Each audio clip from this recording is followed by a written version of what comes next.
Gretzky at the Minnesota Wild versus Boston Bruins game, and you're watching Post to Post. Go Wild! Hello and welcome to Post to Post, the channel where we discuss all things hockey and all teams. It's been a minute since we sat down and did a regular video. More than a minute. It's been lots of minutes. It's been like 2 weeks or more. Has been 2 weeks or more, yeah. So it's good to be back. What did I do? Well, you know, when you screw up, you need to be demoted a little bit. I don't think you've ever screwed up on the show. I'll say this: you've taken flack for one thing. I think you've said, and it was about the Vancouver Canucks in your favorite teams ranked video. Oh yes, whichever. Yeah, you got a little bit of hate from that. Other than that, I don't think anyone has ever said anything negative towards you. I usually escape it. I think people are just nice to me because I'm old. Maybe. Maybe. But speaking of negativity, that's why we're here today to talk to you about this situation. We're a little late to the game getting this out, but of course, as most of you know, we're pretty busy with our own personal lives and stuff now. But we do have the opportunity to sit down here. We're just about to film the podcast for today. Mm-hmm. You'll see this video actually before the podcast. You'll see the podcast tonight. We're also taking the opportunity to film a couple of more videos today. So you'll see those over the next couple of days as well. We're filming some tomorrow. So there's going to be all kinds of standalone videos coming over the next 2 weeks for us. Things are changing a little bit, even more than that. I'll explain that in the podcast. So if you don't usually watch the podcast, tune in for the first 10 or so minutes to get an update on changes as far as the channel go. Changes for the better. Changes for the better, that's right. So the Ottawa Senators, once again, and I think I've said this the last two times we've talked about drama out of Ottawa. There's nothing else that could go wrong if you're the Ottawa Senators. Like, everything that you can think of has gone wrong. And then this happens. And if you don't know what we're talking about or referring to, you should go watch the video of the 7 Ottawa players who were in the Uber ride in Arizona roughly 3 weeks ago on their road trip. They said some questionable things and were caught on camera by the Uber driver, and then he leaked the video. So go watch that if you haven't seen it. Otherwise, I'm sure 98% of you watching this video has probably seen that video already. I haven't, actually. You haven't seen the video? I haven't watched it. How do you make this video with me if you haven't seen the video? I know the video was made. I know who was in it. I know roughly what was said. I don't need to see the video. You just saw the transcript. I didn't even see that. I didn't see a word-for-word transcript. Okay. But I almost don't want to watch the video because it's something I shouldn't see. Okay. I understand that mentality. I'm not religious about it. I saw a link to it, and I could have just hit play, and I wouldn't have lost any sleep overnight tonight if I had seen it. Mm-hmm. But I don't think I need to see it because I don't think what they say when they've had a few pops is really important. You think that they were intoxicated? I think they might have had a few pops, is all I'm saying. I don't think that changes anything. I don't care if they're intoxicated or not. I don't think it changes anything for me. And we haven't even discussed this. So no, we haven't. Sure how you feel. We have not discussed it. How do you feel? Who's to blame? The players. You think? Absolutely. They should. These are professionals. Like, we teach, in Canada at least, we teach our young hockey players to respect the game, respect their team, respect their community, and respect the game.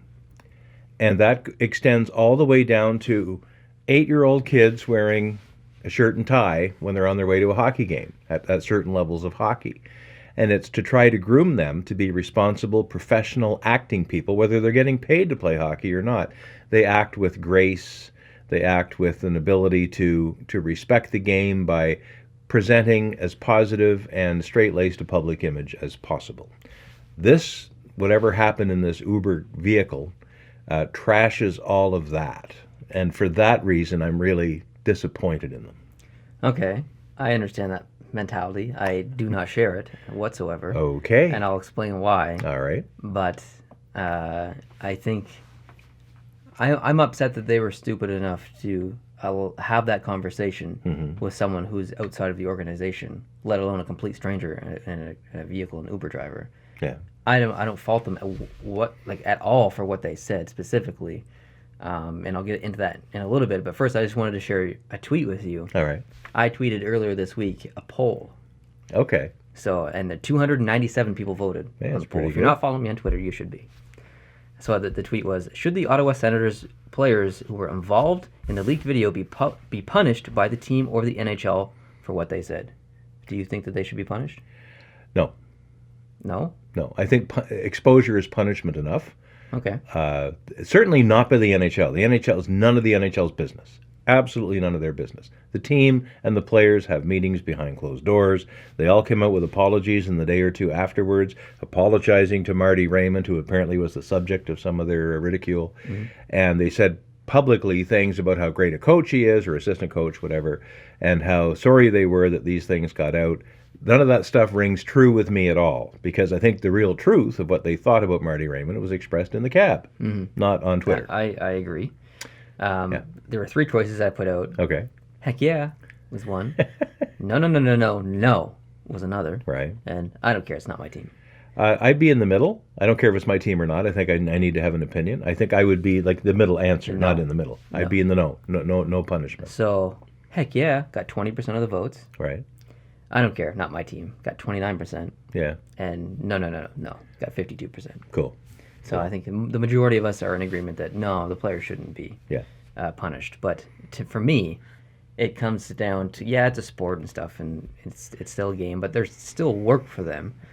Have you ever talked negatively about a colleague or a boss before at any job that you've ever worked for?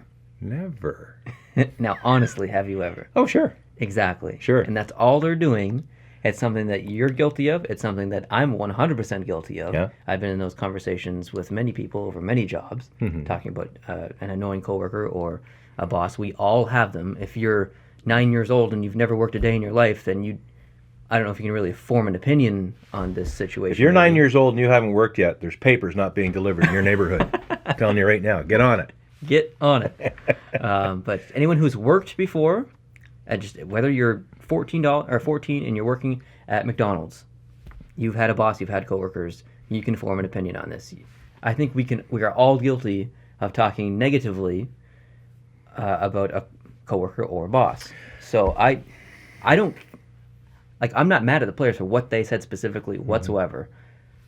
I'm just mad. I'm just upset that they were stupid enough to do it in an Uber drive with a camera. Yeah. For me, I take a little more pristine view of a hockey career, professional hockey career. I know, especially in lower leagues, the ECHL, AHL, U.S. Coast League, or whatever, it's maybe a little different. It's the boys in the bus, and there's more pops. Don Cherry talked about how to keep beer cold when you're on these long bus trips. You put the beer in a pillowcase and you hang the pillowcase out the bus window in the wintertime and close the window, and the beer sits outside getting cold in the blowing air outside the bus. Then you haul the pillowcase in. So, there are techniques to how to have some pops when you're a hockey player on your own bus. But I think hockey is not just a job. And I think what I might say about a coworker or a colleague in jest or even serious, if I'm trying to get something addressed by management, might be one thing. But the Ottawa Senators, any hockey team, is an organization. It's a cultural institution. It's a lot of things other than just a workplace. Would you say the same thing for our Prime Minister?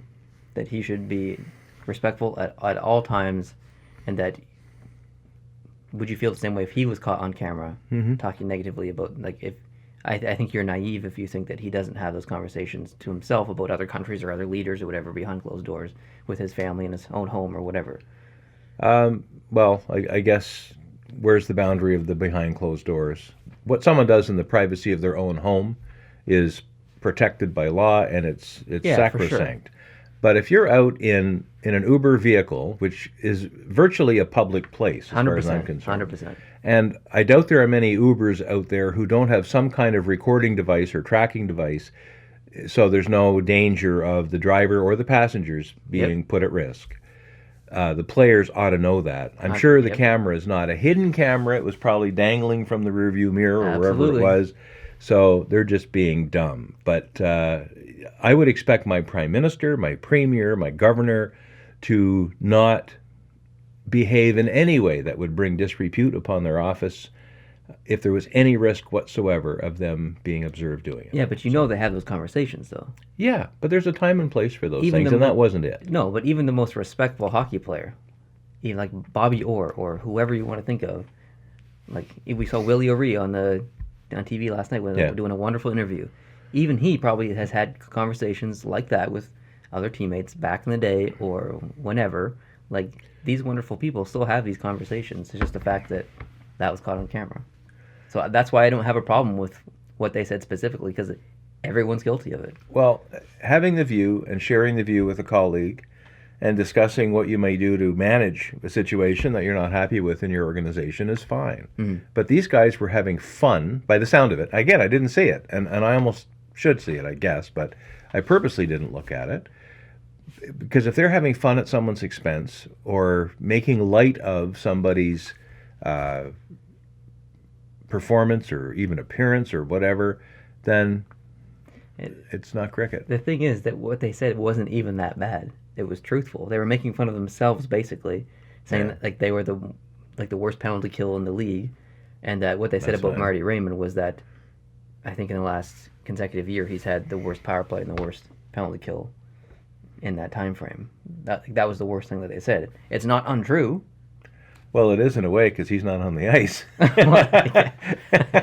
You're right. I guess they're making fun of themselves. They honestly, they were making fun of themselves. What they said that they said a little bit about when he goes through the tapes and stuff, that they've kind of stopped listening a little bit because it's just it's kind of repetitive. I know they're just as I've told a little bit of this anecdote, and I won't tell much more detail than I did, and probably less detail. But a former member of the Toronto Maple Leafs who has a summer home here in Prince Edward Island and is now playing for the Los Angeles Kings. He was married a few years back here in Prince Edward Island, and I know one of the bus drivers who ferried the wedding guests back and forth from the wedding venue to the party location. Yeah. And I heard some pretty wacky stories about the way these hockey players and their guests, their spouses, girlfriends, whatever, behaved, the substances that might have been consumed by them, and the state that they were in during this time. And I realized that it's not a team event.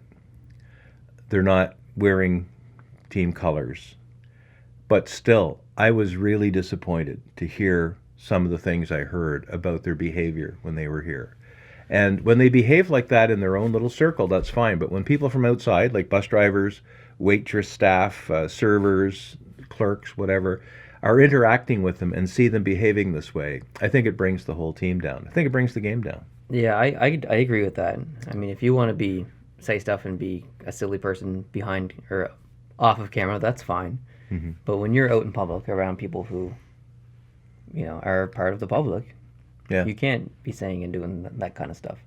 I'm most angry at the Uber driver for being an idiot and thinking that it was okay to post that. Yeah. To me, I understand that it's his own personal vehicle. He works for Uber, but that's still, in my opinion, a violation of something. A violation of privacy. Well, it would be, because I think as much as Uber vehicles and taxi cabs and hotel lobbies and even other private businesses, a private establishment like a restaurant or a bar is still a public place as far as people can go in and out, and they have the right of access. So it's a public place. People expect some degree of privacy, even in public places. If you, let's say you and someone else had a quiet conversation, next to a building, hoping others wouldn't overhear you, that's an expectation of privacy that you have. And if you find out later there was a microphone sticking out of the cement recording everything you said, you'd have every right to be disappointed in that, or maybe upset, and God knows what. So, yes, I agree. I don't think, there's no laws were broken, in my view. There was just several displays of stupidity. I agree that the Uber driver displayed some. I think the players displayed some. And you put that all together, and you've got what's just the latest in a long series of hurt that has befallen the Ottawa Senators. Like you said, where does it stop? Can it get any worse for Ottawa to have this blowing out? And this is where it hurts the team as a whole. Regardless of how they said it, if it turned out that this hurts team cohesion, there's, I think, 7 people in the vehicle, and I think 5 of them were doing the talking. If this hurts the ability of the team to be an effective unit, then people will have to go.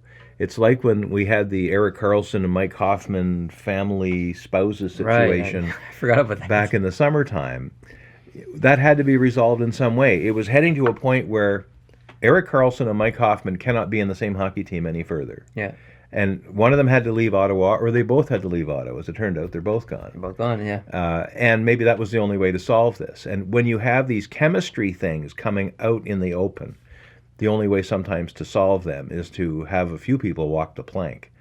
Now, some of the players that were involved here, they're just really Binghamton Senators, right? They're not even on the main roster of the team. You've got like Tierney, Chabot, not Tierney, DeMello, Chabot, Formanton. These are guys that are normally, I think, in the minor leagues for the most part. Heck no. No? Who did you say? I said okay. I said Tierney and I took his name off, but DeMello. DeMello's always up there. Is he up there? Yeah. He's not even making $1 million. Formanton, if you look at Cap Friendly, he's not on the regular roster. Formanton, yeah. He's... and I don't think he was one of the people that actually said much, and probably would be wise not to. DeMello's young, but he's good. But the only person there that would be a superstar kind of character would be Duchesne. He's making $6 million a year, and he's expected probably to be of a higher caliber of character than someone who would let himself get drawn into this. For a while. Weidman's been there a while. That's right. He's making $1 million. To me, this all stems back to Eugene Melnyk. Yes, it does. I totally agree.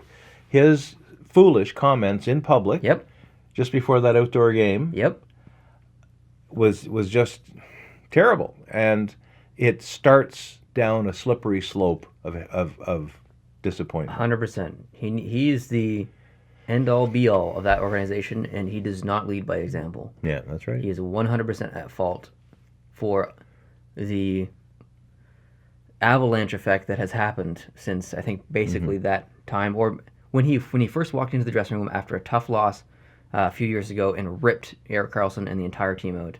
Yeah. He's the owner of the team. Yeah. He doesn't need to go in and do that. So everything starts and stops at Eugene Melnyk. Once he sells the team or leaves or whatever, this team will be so much better emotionally, in my opinion. Mm-hmm. He is at fault for everything. Mm-hmm. And I just don't like him, so I'm just going to blame him. Yeah. So the other thing I did really quickly after the incident happened, like it happened, and then Ottawa, I think it was a day or two before it became a public. Yes, they had already had the conversation, I think. Yes. Yeah, before it blew up. Yeah. And then it blew up. There were some games in between. Since the conversation in the Uber vehicle, Ottawa's played 6 games. They've won 3, and they've lost 3. Yeah, 3 and 3. 3 and 3. And in the last of those games, which was the game the night before we're filming this, or maybe, was it Friday night or Saturday night? Saturday. Ottawa beat Tampa Bay 6-4. And Matt Duchesne scored, I think, a pretty important goal. Well, they would all be important in a 6-4 win. So some of the individual players seem to have overcome this hurdle, and they're playing hard for the team, and the team seems to be gelling a bit. Being 3 and 3 when you're the Ottawa Senators this year, in a stretch where you played the Tampa Bay Lightning twice, you played New Jersey, you've played Buffalo twice, and Buffalo's a good team this year. I think that's pretty good. Yeah. I think that's pretty good. Yeah. So if anything, Ottawa is trudging along despite this, trudging along despite Eugene Melnyk and the other explosions that have happened in the team in the last year, 2 years. Good luck to them, but some people may have to walk the plank here before when a skunk sprays on your car? Yeah. If the skunk gets the car in the right place, there's nothing you can do. What do you mean? You can bathe that car in tomato juice for days and days and days, and that's still going to smell like a skunk. Yeah. Who's the skunk here? What's that? Who's the skunk? Oh, man, I don't know. I think Melnyk's the skunk. There, me too. Yeah. He kind of looks like one. And until the skunk is gone out of the picture, in other words, you got to trade the car. So, yeah, Melnyk's the skunk, but he's ruined the car. So now if you get rid of the skunk, the car's still going to stink, isn't it? Yeah, a little bit. Yeah, I think that analogy I just tried to use is absolutely terrible. No, wasn't a great analogy, but... I don't know. It just looks anyway. bad. It looks bad. That's all I have to say for this situation. Do you have anything else to add? I feel like I want to. Like, I think about hockey players. I think about John Beliveau. Mm-hmm. I think about Mario Lemieux. Yep. Players like that. And they don't have to be superstar best players of their era players. They just have to be players that were gentlemen, that respected the game. I think that's long gone now. I think we have a few around, but probably not many. But you want to be someone in whatever job you do, whether it's my job, whether it's your job, you want to be someone that younger people look up to and respect. Yeah. And everything you do to chip away at that and take that down a bit is not only bad for you, but it's bad for your profession and it's bad for your career. So I like seeing nice things. Last night, when and we'll talk about it in the podcast, but there was a hockey game between Vegas and Montreal. Pacioretty's first game back in uniform for the Vegas Golden Knights. After the game, he wanted to give his stick to a kid in the crowd that had a Pacioretty shirt on, Vegas Pacioretty shirt. And Max negotiated with the crowd, basically between him and that kid, to make sure that when he passed the stick over, they would pass the stick to the kid, and they did. Awesome. And that's, like, to me, those are like little good things that happen that make me feel good about hockey. Yeah, and you do see that quite a bit. You do. Yeah. So as far as me saying not too many gentlemen left, maybe I'm hasty there too. So. Well, I was going to end the video, but I just noticed that you're wearing a turtleneck. Is this in honor of Thomas Plekanec? Not intentionally, no. Oh, but thanks for noticing. I just looked over earlier when you're telling that very serious story and heartfelt. And I just, oh my God, he's wearing a turtleneck. When was the last time you saw me in a turtleneck? I've never seen anyone in a turtleneck in the last 15 years. Well, it was so deathly cold earlier today, prior to filming this. Your mother and I were at the Remembrance Day ceremonies at the Cenotaph here in Stratford, and it was so blessed cold. I wanted to have something on that was going to be warming here without me having to put a whole scarf on. So, hence the turtleneck. But now that you've called me out in the turtleneck, I'll probably have to retire it.